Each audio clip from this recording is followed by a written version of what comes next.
여호수아 5장 1절부터 9절까지의 말씀입니다. 여호수아 5장 1절부터 9절까지 말씀을 같이 한 목소리로 봉독합니다. 요단서편의 아모리 사람의 모든 왕과 해변의 가나안 사람의 모든 왕이 여호와께서 요단물을 이스라엘 자손들 앞에서 말리시고 우리를 건네셨음을 듣고 마음이 녹았고 이스라엘 자손들의 영고로 정신을 잃었더라.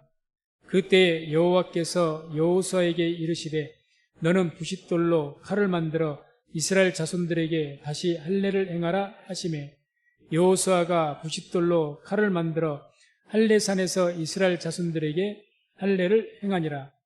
여호수아가 할례를 시행한 까닭은 이것이니 애굽에서 나온 모든 백성 중 남자 곧 모든 군사는 애굽에서 나온 후 광야 노중에서 죽었는데 그 나온 백성은 다 할례를 받았으나 오직 애굽에서 나온 후 광야 노중에서 난 자는 할례를 받지 못하였음이라.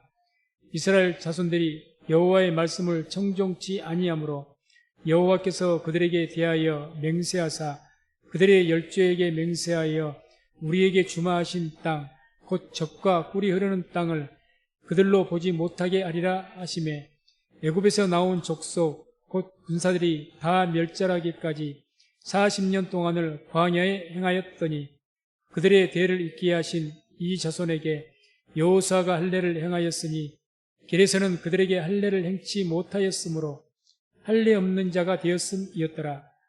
온 백성에게 할례 행하기를 피라매 백성이 진중 각 처소에 처하여 낫기를 기다릴 때에 여호와께서 여호수아에게 이르시되 내가 오늘날 애굽의 수치를 너희에게 불러가게 하였다 하셨으므로 그곳 이름을 오늘까지 길갈이라 하느니라. 아멘. 말씀을 중심으로 해서 애굽의 수치를 벗어버리라, 이런 제목으로 말씀을 전하도록 하겠습니다. 오늘 주께서 주신 말씀은 이스라엘 백성들이 애굽에서 출애굽을 했습니다. 그게 이제 40년이 지났습니다. 40년 광야 생활에서 출애굽 1세대는 대부분이 다 죽고 대부분이 출애굽 2세대들입니다. 그래서 그들에 대해서 할례를 행하라고 말씀한 거죠.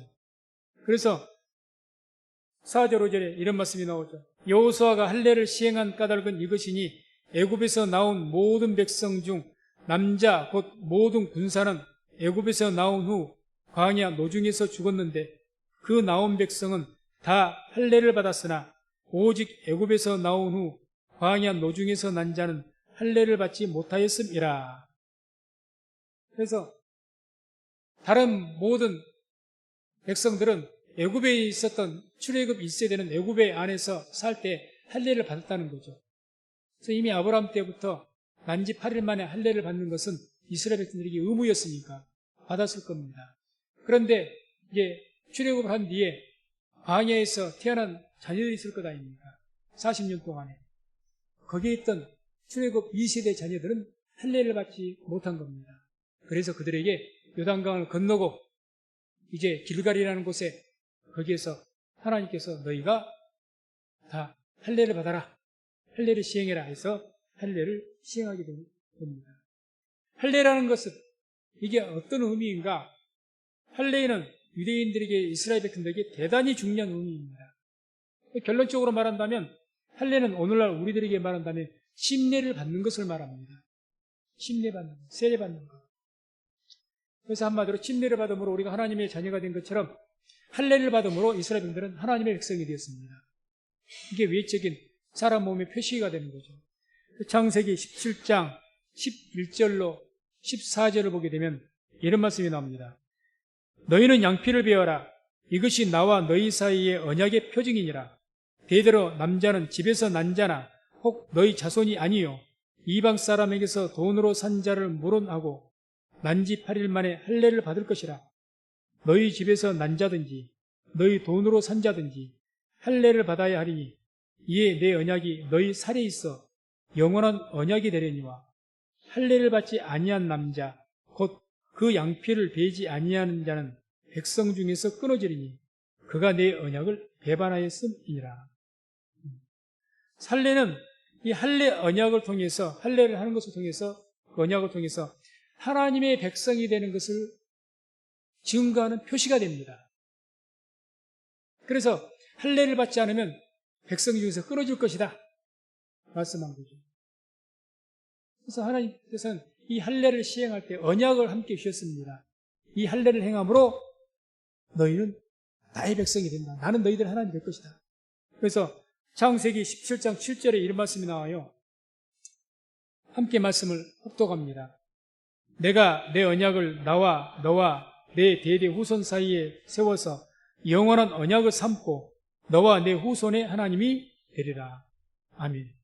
할례를 시행하라고 말씀하여 아브라함과 약속을 하시면서 이 말씀을 하신 거죠. 이렇게 할례를 통해서 너와 내 언약을 세우겠다. 어떤 언약이냐? 내가 너희들의 하나님이 되겠다는 겁니다. 너와 후손 대대로. 그래서 이스라엘 백성에게서는 반드시 할례를 해야 됩니다. 필요한 의무였습니다. 그래서 이것은 곧 너는 내 것이라고 했던 인치는 사건과 똑같죠. 우리에게는 이 할례가 영적으로 성령 세례를 통해서 영적으로 우리를 너는 내 것이라 말씀하신 것처럼 이와 같이 할례는 반드시 하나님의 백성은 해야 될 의무입니다.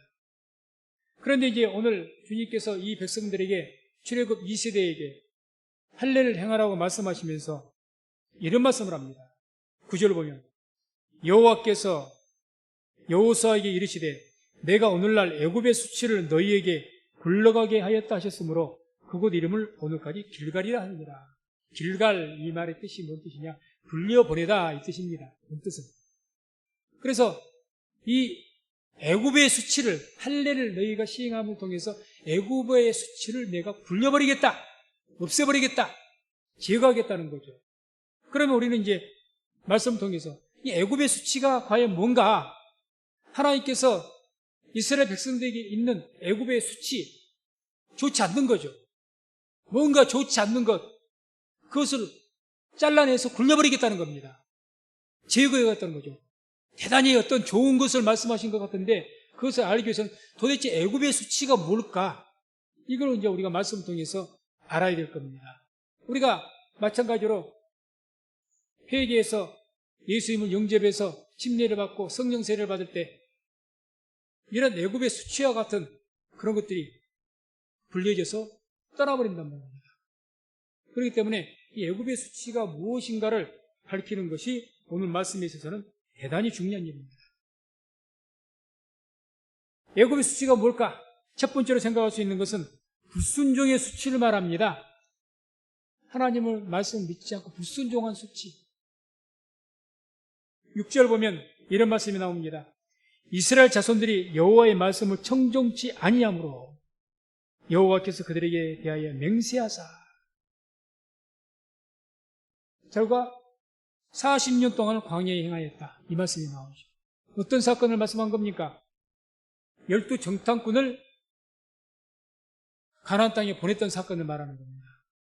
12 정탐꾼을 보냈더니 그 12명 중에서 2명인 여호수아와 갈렙 외에는 10명의 그 정탐꾼 지파에서 대표로 갔던 사람들이 와서 뭐라고 보고 있습니까? 가나안 땅은 너무 강한 땅이다. 그는 큰 견고한 성이 있고 아낙 자손과 같은 큰 거인들이 있고 많은 병거가 있고 우리가 스스로 보기에도 우리 자신들은 뭐라고 했습니까? 메뚜기와 같다. 자기들을 아주 하나님의 백성인데 자존감은 없어지고 메뚜기와 같은 신세다. 우리가 저들에 비하면 우리 같은 자들이 어떻게 저 거대한 나라를 이길 수가 있겠느냐 하면서 하나님께서는 가나안 땅을 정복하라고 했지만 거기에 불순종했습니다. 그 죄를 말합니다. 뭘 믿지 않는 겁니까? 하나님께서 그 땅을 주시겠다고 했지 않습니까? 가나안 땅 주시겠다고 했어요. 그러면 그 믿음을 가지고 나가야 되는데 이 하나님 말씀 믿지 않고 불순종한 거죠. 그 수치입니다. 그 수치. 또한 또 한 가지 수치는 7절에 나옵니다. 7절. 그들의 대의를 잊게 하신 이 자손에게 여호수아가 할례를 행하였으니 길에서는 그들에게 할례를 행치 못하였으므로 할례 없는 자가 되었습니다. 할례 없는 자. 할례 없는 자의 수치입니다. 할례가 없단 말은 무슨 말입니까? 하나님의 백성이 아니라는 수치입니다. 그런데 지금 여기에서는 누구에게 할례 없는 자라고 말씀합니까?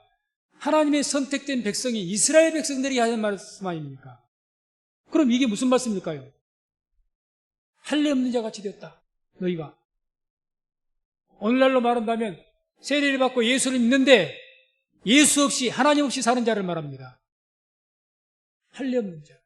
하나님 없이 하나님 믿지 않는 불신앙 가운데서 하나님 없이 사는 그러한 수치. 우리는 누굽니까? 왕 같은 대제사장이요? 하나님의 자녀입니다. 하나님의 자녀라면 하나님의 자녀답게 살아야 됩니다. 그런데 하나님의 자녀가 하나님이 없는 것처럼 살아가요. 하나님은 없는 것처럼. 하나님 믿지도 않고 그 수치. 애굽에서 하나님의 백성인데 종살이 하면서 광야 생활하면서 그냥 모든 세상의 모든 하나님 믿는 사람들이 세상의 모든 먹고 마실 것 이런 모든 것 때문에 거기에 치여가지고 그냥 40년 광야 생활 동안 뭐 했습니까? 먹을 것 마실 것만 없으면 그때마다 원망하고 불평했습니다. 하나님 없는 것처럼 살았습니다. 우리 자신을 돌아보기 바랍니다. 우리는 예수님을 믿습니다. 하나님 믿습니다. 그런데 삶 속에서 할례 없는 자 같이 하나님 없는 자 같이 산다는 것은 뭘 말합니까? 하나님을 믿는다고 하면서 하나님 의지하지 않는 거예요. 내 방식, 내 방법대로 사는 것이고 세상을 의지하는 것, 세상은 눈에 보이니 세상의 권력과 돈과 모든 것들은 눈에 보이니 그것을 인정하고 그것을 의지하는데 항상 나 안에 있는 내 안에 있는데 하나님은 안 계시는 거야. 하나님 없는 것처럼 삽니다. 믿는 사람들이. 그런 경우가 대단히 많습니다. 이 할례 없다는 말은 대단한 수치거든요. 수치입니다. 다윗이 골리앗을 물리칠 때 뭐라고 하면서 공격합니까? 이 할례 없는 자라고 이야기합니다. 하나님의 백성을 모욕하는 이 할례 없는 자를 내가 가만 안 두겠다는 거죠. 할례 없는 자라는 건 대단히 큰 모욕입니다. 특히 하나님의 백성에게 만약에 할례 없는 자라고 했다고 해서 이보다 더 큰 모욕이 없는 겁니다. 네가 외형적으로만 혈통으로만 네가 유대인이고 하나님의 백성이지 네가 진짜 하나님 믿는 사람이냐? 하나님이 있는 사람이냐? 이야기죠. 모양만 있지 실제적으로 너에게 하나님이 있느냐? 없지 않느냐? 하나님 있으면 왜 그렇게 사냐는 거죠. 그게 바로 하나님 없는 자의 삶이죠. 이 할례는 대단히 중요한 의미여서 우리가 그 출애굽기 4장 24절에서 26절을 보면 이런 이야기가 나옵니다. 여호와께서 길의 숙소에서 모세를 만나사 그를 죽이려 하시는지라 십보라가 차도를 취하여 그 아들의 양피를 베어 모세의 발 앞에 던지며 가로되 당신은 참으로 내게 피난편이로다 하니 여호와께서 모세를 놓으시니라. 그때 십보라가 피난편이라 함은 할례를 인함이었더라. 무슨 말씀이냐? 모세가 하나님의 부르심 받고 이제 애굽으로 고센 땅으로 가게 됩니다. 그때 이제 아내인 십보라도 같이 갔던 모양이죠. 그런데 가다가 갑자기 하나님께서 진노하셔서 모세를 잡아 죽이려고 하는 겁니다.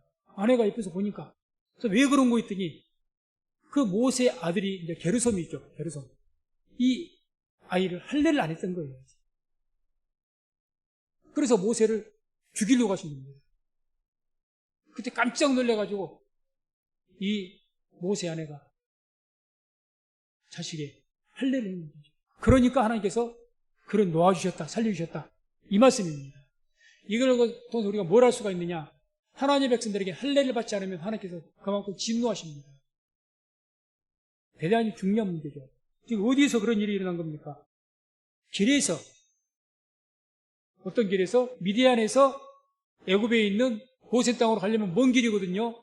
가는 그 어떤 사막이나 그 길 가운데서 똑같이 유대인들이 광야에 살았던 것처럼 그런 길에서 이런 일이 난 겁니다. 그 길에서 뭘 했다는 거죠? 할례를 했다는 거죠. 길에서.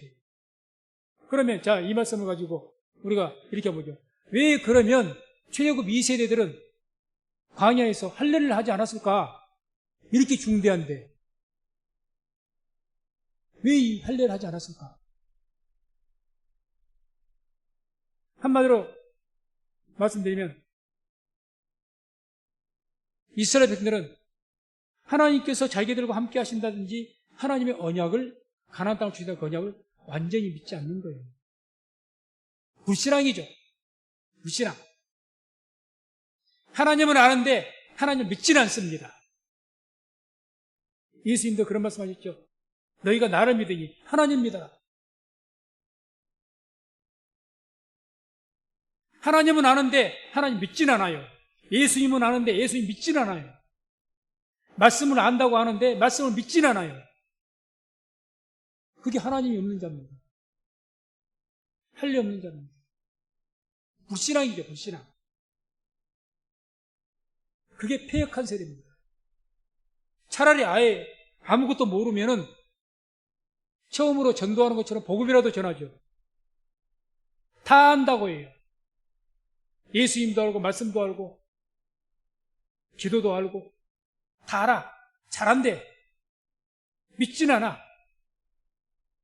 기도하진 않아. 그게 뭡니까? 그게 할례 없는 자입니다. 하나님이 없는 자예요. 하나님을 아는데 하나님 믿지 않는 것, 이건 하나님이 없는 자죠. 출애굽기 17장 7절에도 이런 말씀이 나옵니다. 함께 말씀을 합독합니다. 그가 그곳 이름을 맛사라 또는 무리바라 불렀으니 이는 이스라엘 자손이 다투었음이요 또는 그들이 여호와를 시험하여 이르기를 여호와께서 우리 중에 계신가 아닌가 하였음이더라. 아멘. 이스라엘 백성들 광야에서 이랬습니다. 그냥 물이 없으니까. 그래서 뭐라고 이야기합니까? 모세에게 하나님 함께 하신다면 어떻게 이런 일이 있을 수가 있느냐? 마실 물도 없는데 어떻게 하나님 우리와 함께 하시느냐? 그래서 물을 내라. 모세를 축복한 거죠. 하나님 우리와 함께 하신다. 왜 이렇게 물이 없느냐? 하나님께서 함께 하시는데 왜 내게 병이 오느냐? 하나님께서 함께 하시는데 내게 이런 일이 있느냐? 안 계신 것 아니냐? 어찌 하나님이 계시면 이런 일이 내게 있겠는가? 40년 광야에 내내 성경 10번이나 하나님을 대적했다고 합니다. 그런 것 때문에. 이와 같이 이스라엘 백성들이 하나님의 백성임에도 불구하고 하나님을 믿지 아니함으로 하나님이 없는 짓처럼 자랐습니다. 이 수치를 말하는 거죠. 이거 벗어버리라. 지금까지는 너희들이 그렇게 살아왔다. 그러나 앞으로는 어떻게 하라는 겁니까? 하나님이 없는 자가 되지 말고 하나님이 있는 자가 되라는 겁니다. 하나님을 알지만 말고 하나님 좀 믿으라는 이야기죠. 예수님을 알지만 말고 예수님 좀 믿으라는 이야기죠. 믿으라는 이야기죠. 그러니까 겉으로는 하나님을 아는데 실제적으로는 하나님 믿질 않아. 그런 불신앙적인 위선적인 수치를 불려버려야 된다. 벗겨버린다. 하나님께서 이스라엘 백성들을 40년 동안 광야 생활하신 목적이 분명히 있습니다. 아무 까닭 없이 그냥 너희들이 나를 잘 처음에 가나안 정탐꾼 사건 때 나를 안 믿었으니까 매점 맞아. 그냥 하나님이 분노하셔서 아무 목적 없이 그냥 고통만을 주기 위해서 고생만 시키기 위해서 하신 것이 아닙니다. 하나님께서. 하나님께 우리를 시험하실 때는 분명한 선한 목적을 가지시고 시험을 주십니다. 우리에게 고난을 주셔도 고생만으로 끝나지 않게 하십니다. 그걸 통해서 하나님께서 선한 뜻을 이루신 줄로 믿습니다. 그게 하나님이셔요. 그래서 40년 광야 생활한 그 목적이 있는데 신명기 8장 3절에 이런 말씀이 나옵니다. 40년 광야 생활의 목적을 이렇게 말씀합니다. 너를 낮추시며 너로 줄이게 하시며 또 너도 알지 못하며 내 열조도 알지 못하던 만나를 내게 먹이신 것은 사람이 떡으로만 사는 것이 아니요 여호와 입에서 나오는 모든 말씀으로 사는 줄을 너로 알게 하려 하심이니라. 아멘. 하나님께서 40년간 만나, 그냥 매일같이 내리는, 솔직히 말해서 안 지겹겠습니까? 다른 게 먹을 게 뭐가 있어요? 40일도 아니고 4년도 아니고 40년 동안인데 뭐 우리 밥상같이 막 하도 3가지 반찬이라도 있겠습니까? 뭐가 있겠습니까? 그 만나밖에 없는 거예요. 그러니까 육체 생명 유지밖에 안 되는, 뭐 맛있고 뭐 이 어떤 미각이 즐거움 전혀 없습니다. 그렇게 너희들을 고생 아니 고생을 시킨 것은 하나님께서 왜 그렇게 하셨느냐? 사람이 떡으로만 사는 것이 아니에요. 하나님의 입에서 나온 말씀으로 사는 줄 너희들이 알게 하기 위해서. 말씀. 우리는 우리의 사람이 힘으로 산다고 생각하면 그건 하나님은 모르는 사람입니다. 내가 내 지혜와 능력으로 산다고 생각하면 참 하나님은 모르는 사람입니다. 하나님 없는 자입니다. 우리는 하나님의 은혜로 주의 말씀으로 우리가 지금도 살고 있는 줄로 믿습니다. 40년 광야 생활의 목적이 그거예요. 우리에게 고난을 주신 목적이 그겁니다. 하나님의 말씀을 믿게 하기 위해서입니다. 너희가 스스로 산 줄로 아는데 그것이 하나님의 은혜로 너희가 살고 있다. 그것이 생명의 말씀으로 너희가 사는 것이지 하나님이 떠나시면 너희는 살 수가 없다. 이걸 분명하게 각인시키기 위해서 40년 동안 줄이게 하신 거죠. 목적이 그겁니다. 우리에게도 아마 그럴 겁니다. 우리 인생에 있어서 우리가 몇 년을 살지는 모르겠지만 100년을 산다 할지라도 그 기간 동안에 예수님을 영접한 이후부터 그 모든 기간에 우리에게 많은 시련과 고통을 주실 것인데 그 오직 한 가지 목적이 뭐냐? 하나님의 살아계신 것을 알게 하기 위해서입니다. 내가 너희의 하나님이다. 내가 너희의 주인이야. 너는 내 것이야. 너희는 나를 떠나서는 살 수가 없어. 이것 하나 알게 하기 위해서. 이걸 인정하지 않는 거예요. 하나님 없는 백성들은 외형적인 모습이야 있죠. 이걸 인정하지 않는 거예요. 나는 하나님 없으면 못 사는데 외형적으로는 그렇지 몰라도 삶 속에서는 그렇지 않다는 거죠. 그래서 주님께서 이제는 출애굽 2세대들 40년 동안 광야에서 10번이나 하나님을 반역하면서 하나님이 있는가 없는가 의심하고 외형적으로는 하나님의 백성인데 정작 하나님이 없는 자들, 할례 없는 자들 같이 살았던 저들의 그 광야에서 수치를 이제는 거룩한 땅, 요단강을 건너서 거룩한 땅으로 들어왔지 않습니까? 거기에 들어오자마자 처음으로 주께서 명령하신 할례를 행하라는 거죠. 처음으로. 이제 거룩한 땅에 하나님 약속의 땅에 들어왔으니 이제는 여기서부터 너희들의 그 애굽의 수치들, 하나님을 알지 못했던, 하나님 없는 삶을 살아왔던 그 수치를 내가 제거하겠다. 굴려버리겠다. 이제는 새로운 삶을 살라는 거죠. 하나님이 있는 삶을 살라는 겁니다. 때문에 우리들도 하나님 압니다. 예수님 압니다. 10년, 20년 신앙생활했는데 뭐 어느 정도 다 알죠? 모를까요? 그동안 숱하게 수백 편의 설교를 들었는데 모를까요? 알지요. 아는 것도 중요하지만 더 중요한 것은 믿는 겁니다. 말씀대로 믿는 거죠. 말씀을 잘 외우면 뭐 할 겁니까? 믿지 않고 하나님을 알면 뭐 합니까? 하나님 의지하지 않는데. 그러면 할례 없는 자입니다. 그 사람은 할례가 없는 자. 하나님이 없는 자예요. 하나님은 아는데 하나님이 없어요. 예수를 믿는데 예수를 아는데 교회는 다니고 예수를 아는데 예수가 없어. 예수님 이름의 뜻이 뭡니까? 자기 백성을 저희 죄에서 구원할 자이심이니라. 마태복음 1장 21절. 우리의 구원자란 뜻 아닙니까? 구원자.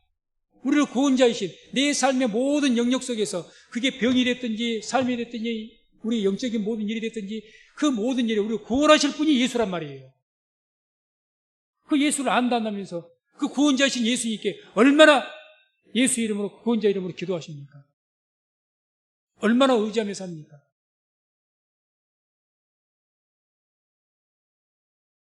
그래서 우리가 애굽의 수치를 우리들도 예수를 안다고 하면서 예수를 정녕 믿지는 않는 그런 정말 불신앙의 수치를 오늘 이 시간부로 벗어버리시고 2023년도 새 이제 출발한 지 이제 시작됐습니다. 하나님이 없고 예수가 없는 자가 아니라 항상 내 삶 가운데 분초마다 함께 하시고 하나님께서 함께 하십니다. 하나님이 있는 구원자이신 예수가 항상 나의 삶의 주인으로 계시는 그런 삶을 살아가기를 주의 이름으로 축원을 드립니다. 시편 16편 8절에 이런 말씀이 나옵니다. 함께 말씀을 합독합니다. 내가 여호와를 항상 내 앞에 모심이여 그가 내 우편에 계심으로 내가 요동치 아니하리로다. 아멘. 내가 여호와를 항상 내 앞에 모심이여. 항상. 내가 내 앞에 우리 주 예수 그리스도를 항상 내 앞에 모심이여. 우리 이렇게 고백이 되는 거죠. 언제든 우리 삶 가운데 우리 앞에 예수님이 계셔야 됩니다. 예수님이 계셔야 돼요. 내가 먹든지 자든지 묵든지 무엇을 하든지 그게 하나님이 있는 자고 예수가 있는 자입니다. 교회에서만 예수님이 계시면 안 되죠. 교회에서만 예수님이 계시고 예배드릴 때만 예수님이 계시고 삶 속에는 예수님이 안 계시고 그게 할례 없는 자. 잠언서 3장 5절 6절에는 이런 말씀이 나옵니다. 너는 마음을 다하여 여호와를 의뢰하고 내 명체를 의지하지 말라. 너는 범사에 그를 인정하라. 그리하면 내 길을 지도하시리라. 아멘. 너는 범사에 그를 인정하라. 모든 일에 하나님을 인정해라는 겁니다. 모든 삶 속에 범사에 예수 그리스도를 인정하는 성도님 되시기를 주의 이름으로 축원을 드립니다. 범사에 어떻게 인정하시겠습니까? 하나님을 어떻게 우리가 범사에 인정합니까? 가장 하나님 인정할 수 있는 가장 첫 번째 방법이 뭡니까? 이와 같이 예배를 드리는 겁니다. 인정하는 것. 하나님이 계시니까 예배를 드리는 겁니까? 드리는 겁니다. 예배를 드리는 대상이 누굽니까? 하나님이십니다. 범사의 삶 속에 살아가면서 인정해야 되겠지만 가장 대표적으로 해야 될 것이 예배를 통해서 하나님을 인정할 수가 있다는 거죠. 하나님을 높일 수가 있고. 구약 시대는 안식일이었습니다. 안식일을 지금도 유대인들은 생명같이 지킵니다. 최근도 이스라엘 갔다 왔던 어떤 목사님이 성경 공부 모임에서 잠깐 그런 말을 해요. 지금도 보수파 유대인들은 안식일 되면 엘리베이터도 안 탑니다. 전기를 아예 소동해버린답니다. 율법주의. 물론 우리가 말할 수가 있겠지만 적어도 그들의 신앙만큼은 배워야 됩니다. 신앙이. 그 신앙이 지금 유대인들을 살린 거예요. 절대적이죠. 외형적인 것이라고요. 주일 성수가 외형적인 것이라고요. 아니요. 정신입니다. 우리 옷을 한번 생각해 봅시다. 그 사람의 옷차림이나 또 모든 외형적인 것을 보면 그 사람의 마음 상태도 짐작이 갑니다. 외모? 그래, 사람 외모 판단하면 안 돼. 맞는 말입니다. 그러나 이걸 아시기 바랍니다. 내가 누구 앞에서 어떤 모습으로 서느냐, 그 사람에 대한 나의 자세입니다. 그 사람에 대한 나의 자세예요. 쉽게 대할 수 있는 곳에서는 쉽게 옷을 입습니다. 내가 인정을 하고 높이를 대상하기 위해서는 그렇게 옷 안 입습니다. 그렇게 옷 입습니까? 그렇게 말을 합니까? 그렇게 태도를 취합니까?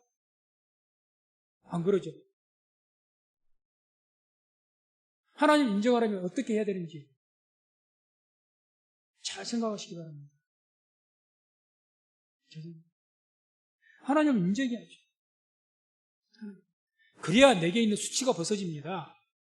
하나님 인정하는 것이 그게 하나님이 있는 삶 아닙니까? 범사 하나님이 인정하는 것. 그게 하나님 있는 삶이죠. 항상 내 안에 있으니까. 예수님이 내 안에 항상 있으니까. 예배가 됐든지 뭐가 됐든지 간에 어쩌든지.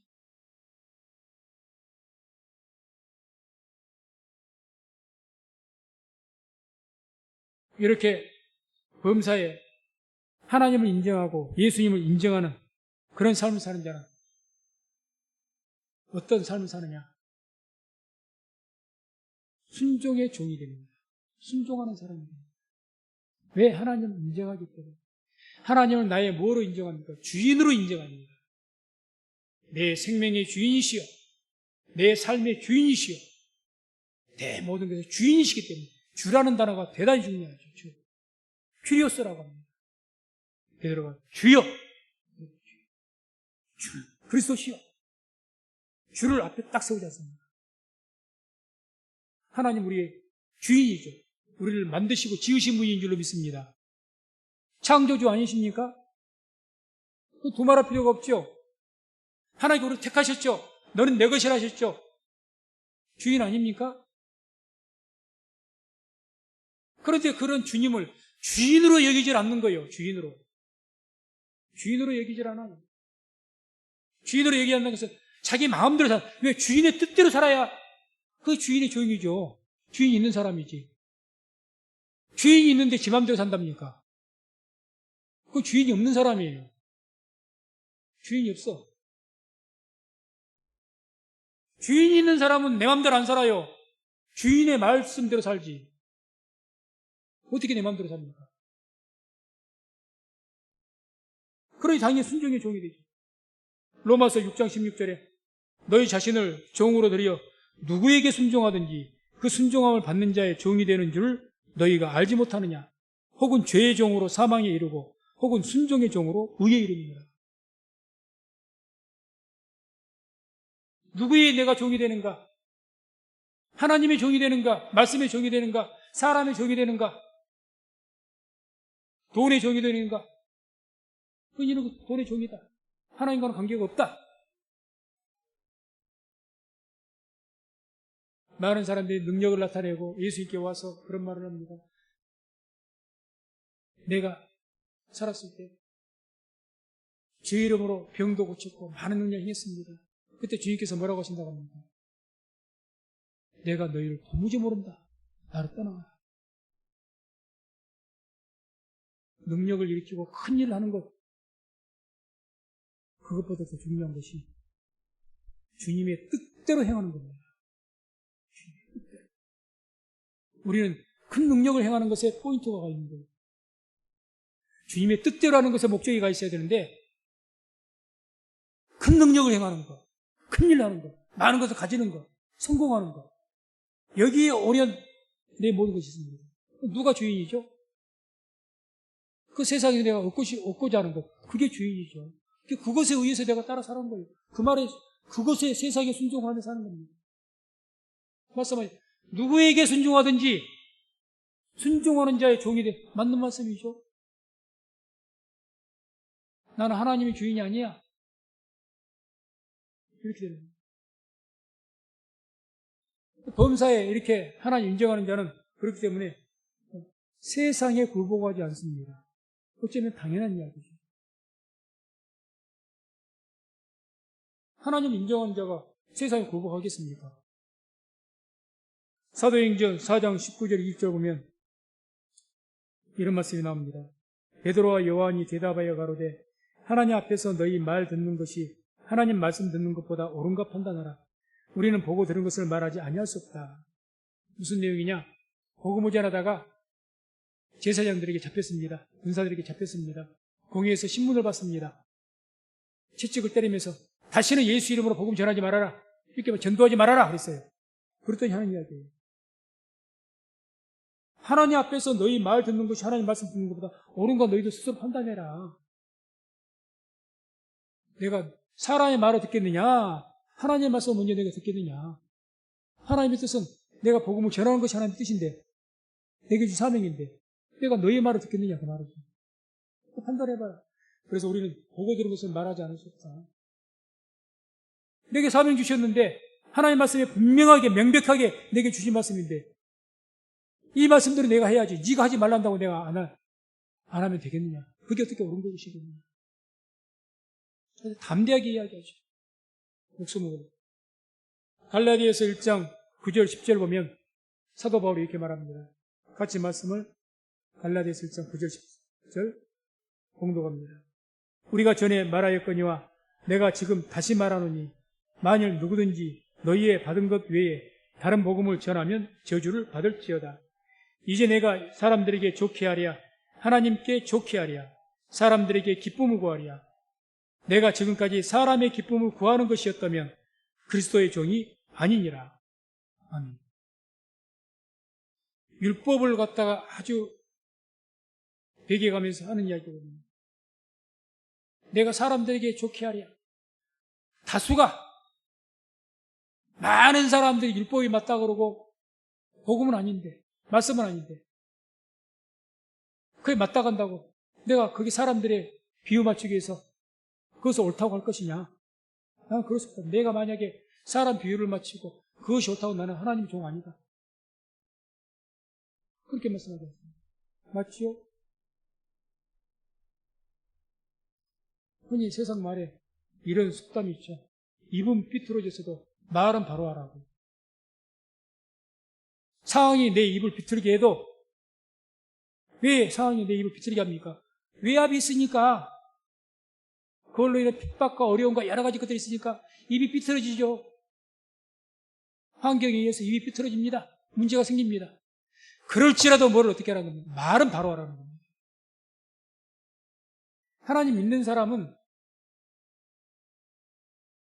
아무리 상황이 내 환경을 비틀게 만들고 내 심사를 비틀게 만들고 내가 입이 비틀어져도 말은 똑바로 해야 됩니다. 똑바로 해야죠. 그게 믿는 사람이죠. 상황에 따라서 이랬다 저랬다 합니까? 그걸 어떻게 믿는 사람이라고 하겠습니까?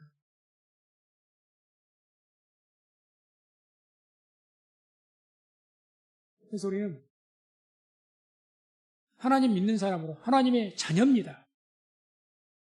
우리의 아버지는 하나님이시고 또 뭐 우리의 주인이라면 주인은 하나님이시고 우리는 하나님의 종입니다.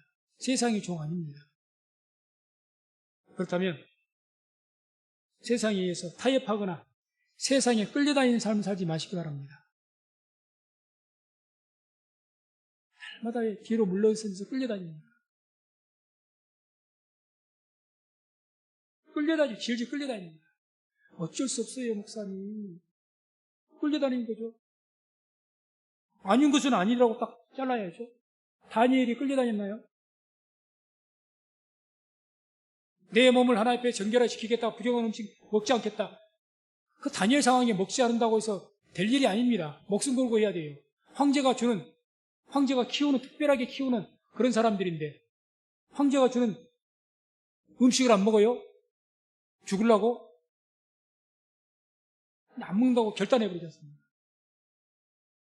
성경의 모든 분들 보십시오. 오늘날도 우리 간증하는 분들 어떻게 이겨냅니까? 끝까지 안 물러서고 타협하지 않고 그렇게 사니까 이기는 거예요. 안 그러면 날마다 질질 끌려다닙니다. 끌려다니는 것도 불순종도 습관입니다. 이게 악한 습관으로 익혀지면요. 매사에 끌려다니고 매사에 불순종합니다. 이게 버릇이 돼버립니다. 버릇이 돼버려요.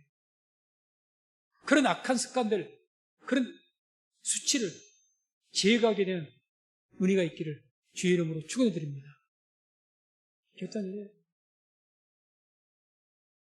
그래 하나님의 구원의 역사를 봅니다. 야곱의 수치를 달고 계속 하던 대로 살고 계속 하던 대로 하고 그런 악한 습관을 계속해서 가지고 있어서 야곱의 수치를 주렁주렁 달고 다니면 절대 그분은 믿음으로 승리 못합니다. 하나님 구원의 역사 보지 못합니다. 다른 사람은 다 봐도 본인은 못 봅니다. 그래서 끌려가는 삶을 살지 말고 이끌어가는 삶을 사시기를 바랍니다. 끌려가는 삶을 살지 마세요. 우리 믿음이 하나님의 자녀 아니겠습니까? 끌어가야죠. 영적 지도력을 발휘해야죠. 교회가 세상에서 영적 지도력을 발휘해야지 교회가 세상에 잠식되면 되겠습니까? 세상이 이러라 한다고 이러고 저래라 한다고 저러고 그래 끌려가면 그게 무슨 교회입니까? 교회가 세상을 각성시키고 끌고 가야죠. 아무리 세상이 옳다고 하고 교회를 핍박해도 아닌 것은 아니라고 말을 딱 해야죠. 동성애가 잘못됐으면 세상 사람들 지금 다 분위기가 그래 안 믿는 사람들은 다 인정해주는 분위기입니다. 전 세계적으로 그렇습니다. 그게 뭐 도적질하는 일도 아니고 거짓말하는 일도 아니고 나쁜 짓 하는 일도 아니고 저희들끼리 좋아서 그런다는데 그거 뭐 그렇게 놔주지 뭘 그걸 가지고 그러느냐. 그런 추세입니다. 그럼 우리 교회도 세상이 그러니까 따라야 됩니까? 아닌 것은 아니라고 해야죠. 이건 죄라고 이야기를 해줘야죠. 자녀들이 아무리 사랑해도 잘못된 신앙으로 잘못된 길하면 잘못했다고 이야기를 해줘야죠. 어떤 부모는 자녀 눈치 본다고 말을 못하겠답니다. 자식 눈치, 그 자식에게 끌려가죠. 때로 자식하고 싸울지라도 분명히 아닌 것은 아니라고 말을 해줘야죠. 그에 각성하든지 비록 좀 싸우는 관계를 통해서 얼마나 힘들지라도 그 기간 동안에 더 기도하면서 부르짖고 기도하면서 그래야 역사가 나타나지. 날마다 비유 맞춰주고 오냐 오냐 오냐 오냐 자식 죽이고 나 죽고 그렇습니다. 잘 생각하십시오. 그래서 말씀했습니다. 세상에 끌려다니면 결국 이런 애굽의 수치를 벗어버리지 못하면 나만 죽는 것이 아니라 내 주위에 있는 모두 함께 죽습니다. 벗어버려야 됩니다. 그래서 하나님께서 출애굽 40년 동안에 10번이나 하나님을 반역했습니다. 그런 그들에게 이제는 거기는 광야였고 이제 거룩한 땅이 하나님의 땅에 들어왔으니 이 과거의 모든 것들 애굽의 수치들 하나님 백성이지만 하나님 없는 삶을 살았던 그런 불신앙의 수치를 다 벗어버리고 하나님을 인정하는 하나님 있는 자의 백성을 살라고 이렇게 오늘 우리에게 말씀하신 겁니다. 그래서 항상 오늘 말씀 생각하시면서 범사의 하나님을 인정하는 삶을 통해서 세상에 끌려다니지 마시고 세상을 이끌어가는 그런 영적 지도력을 나타낼 수 있는 그런 믿음의 성도들 다 되시기를 주의 이름으로 축원을 드립니다.